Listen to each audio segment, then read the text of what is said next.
My kicker tonight is informed by events in Bosnia-Herzegovina, a distant, small nation in Central Europe, a region famous by the name the Balkans.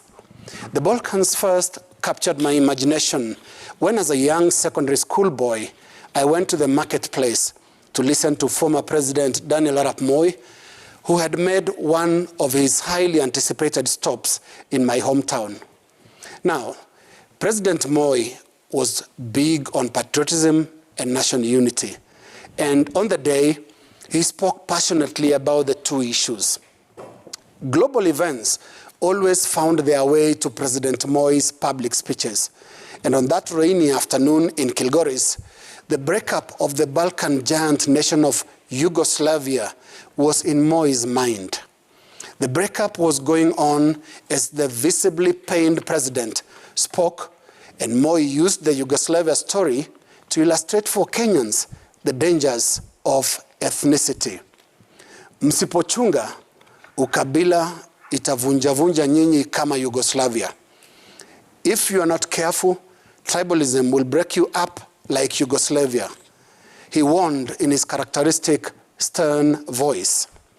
Moi's marketplace warning came back to my mind this morning when I followed reports of possible further disintegration of what used to be the great Yugoslavia. Bosnia and Herzegovina is one of the ethnic-based states that emerged out of Yugoslavia. But something interesting is going on there presently. First, the political structure of Bosnia and Herzegovina as a nation is as complex as its double-barreled name. The Dayton, USA Peace Accord, signed in 1995, created a two-in-one single state consisting of a Serbian Republic and a Croat and Bosniak Federation.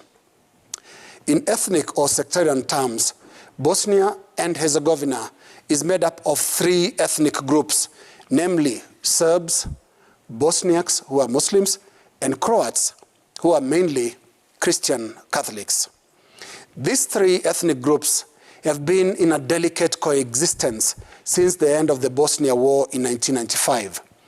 In order to cohabit, Bosnia and Herzegovina is run by not one, not two, but three presidents, one each from the three ethnic blocs. Talk of an expanded executive. They call it a shared presidency, but sharing the presidency has not been sufficient to guarantee stability for Bosnia-Herzegovina. As we speak tonight, the Serbians want to secede, while the Croats and Bosniaks are bickering bitterly over modalities of picking two presidential candidates for the two slots reserved for their federation in the three-member rotating presidency. So, serious is this threat of secession that the Serbs are considering establishing their own Serbian army and cut ties with the joint state institutions such as the judiciary and the tax authorities. The quarrel between the Bosniaks and the Croats, on the other hand, sounds so much like a homegrown Kenyan story. Because they share a federation, Croats accuse Bosniaks of using their numerical strength to elect for president a Croat candidate who enjoys the least support among Croats themselves. The Croats are now demanding electoral reforms and the creation of their own electoral district in which only Croats are eligible to vote for a Croat president. This story must sound familiar for Kenyans, especially those in the so-called cosmopolitan counties. But that is a story for another day. Let me now bring this whole Bosnia-Herzegovina thing home.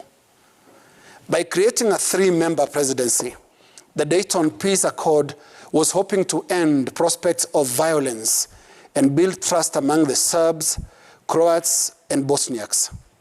But 26 years later, the proof is out there that the ethnic groups never moved an inch. The simple reason is the political structure ensured Bosnia-Herzegovina was constitutionally dysfunctional, and hopelessly so to date. Now, for some time now, we've seen leaders here in Kenya seeking to rewrite the constitution, ostensibly to end cycles of election violence, promote equitable sharing of resources, and other such high-sounding desires. Well, like all moderates in Kenya, I always say some of those proposals are good and some are not. But overall, I just hope Kenyans and their leaders are not backing up the wrong tree all the while. That is my kicker.